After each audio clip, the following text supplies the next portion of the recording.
seerah? Why study the seerah? Why should you be interested in the seerah? Why spend our time coming here and understanding the seerah of the Prophet ﷺ? Well, the benefits are numerous. First and foremost, Allah has commanded us to know this man.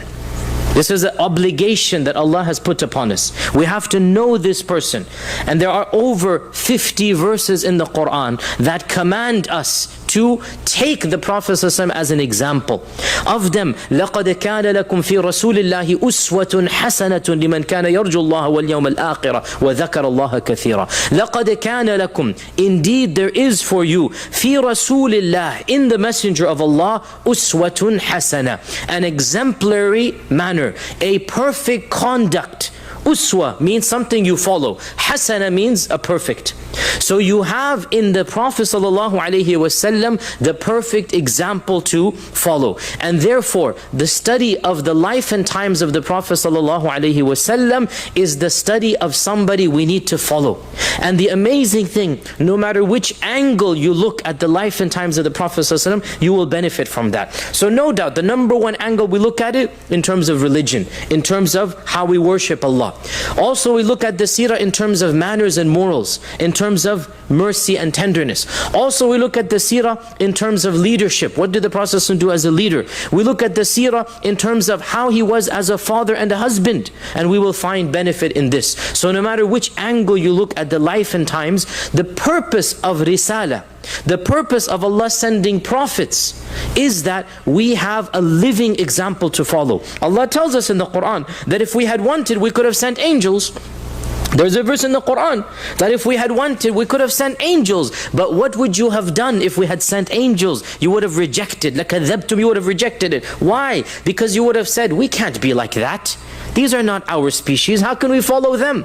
So of the perfection of Allah's wisdom is that He sends human beings, flesh and blood, people like ourselves, born of women, married and having children, just like us. But the difference is they are chosen by Allah subhanahu wa ta'ala and they are made role models and examples. Another blessing of studying the seerah is that the seerah is the number one way to increase our love for the Prophet sallallahu alaihi wasallam. The number one way. There is really no other way as effectively and as powerfully to increase our love for the Prophet ﷺ than by studying his life and his times. And this is a sad fact of our ummah that unfortunately we have neglected this study and we have sidelined it. And most of our children are ignorant completely of the seerah of the Prophet ﷺ. They don't even know the names of his children. They don't even know the basic dates. When did he immigrate? How old was he when wahi came down? And yet they know so much of this dunya that it is embarrassing. It is embarrassing for us as parents that our children know so much of movie stars and actors and sports personalities, and they have no clue as to the real person whom they should know about. And so by studying the seerah, our love for the Prophet ﷺ increases, and conversely, it demonstrates our love. It's a two-way street. When you study, your love goes up. In order for your love to go up, you need to study. And if you truly love this man, you will study him. And that is because a sign of loving someone is to want to know more about them. A sign of loving somebody is to want to know more about that person. This is human nature. So for example, when I'm traveling, I call up my children, I say, what did you do today? I mean, who cares what they've done? That doesn't affect me. What did you have for breakfast? I ask my children. Who cares? I mean, it's not going to affect me. But this is a sign of love. Because when you love somebody, you want to know everything about them. So anybody who claims to love the Prophet ﷺ, but he doesn't study his life and times, wallahi, the fact that he doesn't study is a sign he doesn't love. If you claim you love this man, and yet you don't care to study him, you don't care to read his biography, you don't care to find out facts about him, what type of love is this? This is not a love that we understand as human beings. So, to study the seerah is a sign of love, and through studying the seerah, we increase our love. It's a circle. The more we love, the more we study, the more we study, the more we love.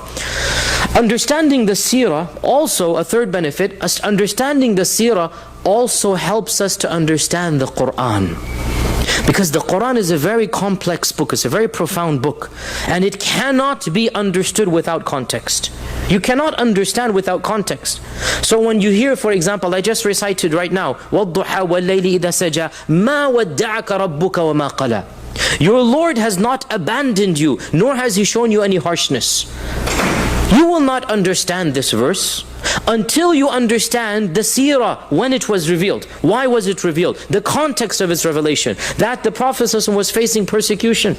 And he was wondering, why isn't Allah helping me? Why isn't the Nasr of Allah coming? Why isn't the Wahy coming? Why isn't the Quran coming? For weeks, no Quran came down. And the Prophet ﷺ began thinking, maybe my Lord has abandoned me. What is that? And this is early on, the first year of revelation. The first year of revelation, and shaitan is giving him bad thoughts. And so immediately Allah reveals, وَالضُّحَى وَاللَّيْلِ إِذَا سَجَى مَا وَدَّعَكَ وَالضُّحَى. Sign of optimism. Duha is what? What is duha? The breaking of the light, right? To this day amongst humanity, what does وَالضُّحَى signify? New day. Light is coming. Right? So this is an optimistic sign. And Allah is telling him, مَا وَدَّعَكَ رَبُّكَ مَا قَلَى وَلَلْآخِرَةُ خَيْرٌ لَكَ مِنَ الْأُولَى. Be patient. What's going to happen is better than what you're having now. Right? It's the beginning of the day. The dawn is coming. The sun is coming. So until you understand the seerah, the surah doesn't make any sense to you. So by studying the seerah, the Quran gains meaning, profundity. Without the seerah, the Quran is without context. Without context, you will never appreciate the Quran.